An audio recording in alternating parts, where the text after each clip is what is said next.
Halo rekan-rekan semua, pada video kali ini kita akan membahas lebih lanjut mengenai sudut. Untuk bagian pertama kita akan belajar mengenai jenis-jenis sudut. Langsung saja, yang pertama kita kenal yang namanya sudut lancip, yaitu sudut yang besarnya bernilai di antara 0 hingga 90 derajat. Tidak sampai 90 derajat ya, pokoknya kurang dari 90 derajat. Berarti contohnya sudut lancip itu seperti ini. Misalkan ini 65 derajat, berarti dia sudut lancip. Contoh sudut lancip. Selanjutnya kita punya sudut siku-siku, cukup jelas, yaitu sudut yang besarnya 90 derajat.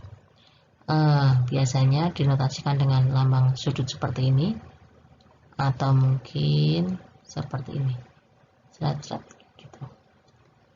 Ini sudut siku-siku.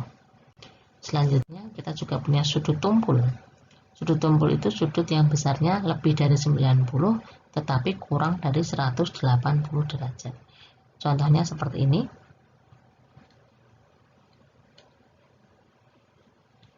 Misalkan ini 120 derajat, berarti dia termasuk sudut tumpul karena lebih dari 90 tetapi kurang dari 180 derajat.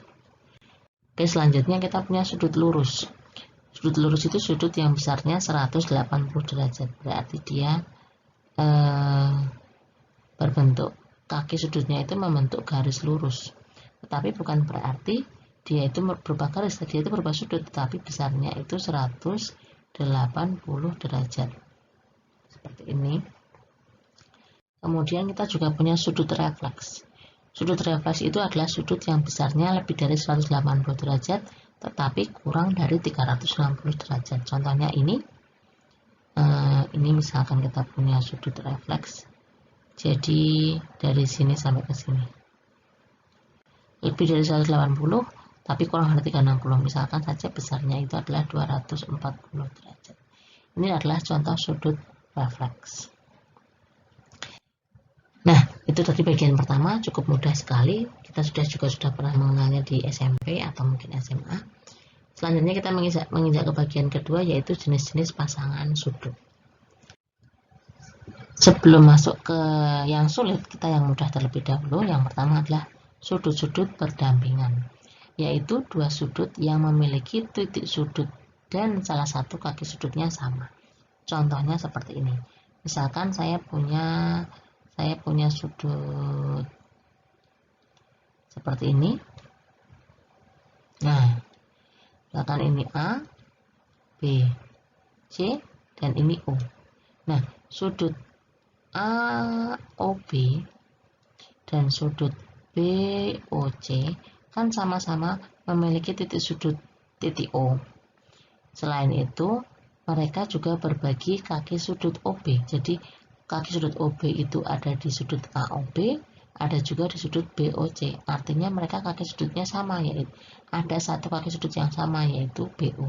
Nah, seperti ini AOB dan BOC dikatakan dua sudut yang berdampingan.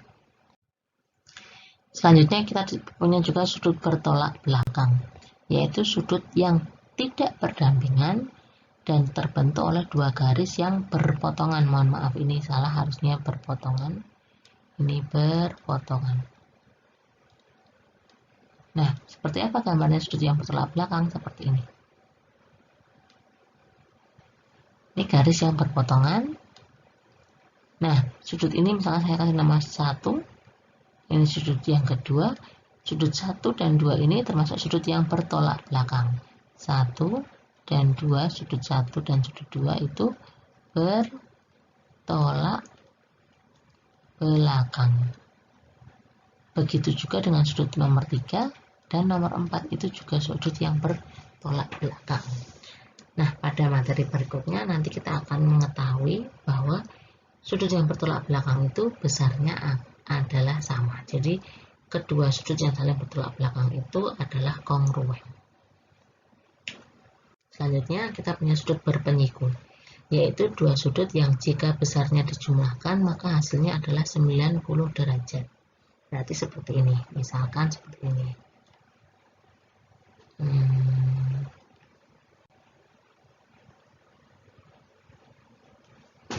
Sebentar.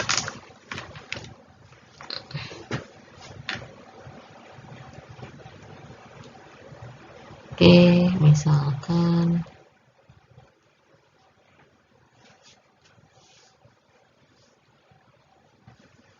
mohon maaf, saya ganti aja.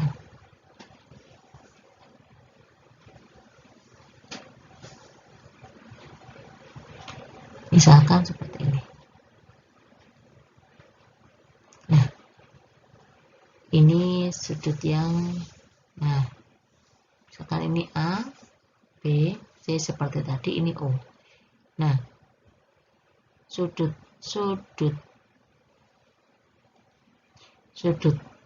A, sudut AOB ditambah sudut BOC itu sama dengan 90 derajat. Berarti sudut AOB dan sudut BOC itu saling berpenyiku. Tetapi perlu diperhatikan bahwa ternyata sudut berpenyiku itu tidak perlu saling berdampingan. Jadi dia tidak perlu jejer. Dia hanya cukup, pokoknya kalau dijumlahkan hasilnya 90 derajat. Nah, itu berarti dia disebut dengan sudut berpenyiku. Begitu juga hal yang sama juga terjadi ketika pada sudut berpelurus, yaitu dua sudut yang jika besarnya dijumlahkan maka hasilnya adalah 180 derajat seperti ini. Perhatikan lagi bahwa ternyata sudut berpenyiku itu tidak perlu berdampingan. Ini adalah contoh yang boleh tetapi tidak harus terjadi. Misalkan di sini misalkan ini O, ini A, ini B, ini C. Nah, sudut AOB ditambah dengan sudut BOC itu 180 derajat, berarti AOB dan BOC itu saling berpelurus. Tetapi boleh nggak kalau seperti ini? Misalkan AOB-nya dan BOC-nya itu tidak nempel, boleh-boleh saja. Jadi dia tidak perlu berdampingan, dia tidak perlu jejer, nggak perlu nempel, tidak perlu berbagi satu kaki sudut yang sama. Ini misalkan saya ganti aja, misalkan namanya bukan BOC, namanya misalkan PQR gitu. Boleh apa enggak? Ya boleh aja. Pokoknya asal jumlahnya AOB ditambah, asal besarnya AOB ditambah besarnya PQR itu sama dengan 180 derajat. Itu maka mereka berdua disebut dengan sudut yang saling berpelurus. Demikian penjelasan dari saya mengenai jenis-jenis sudut dan pasangan sudut. Untuk perhitungan, untuk materi yang bersifat perhitungan nanti kita akan bahas pada video selanjutnya. Terima kasih.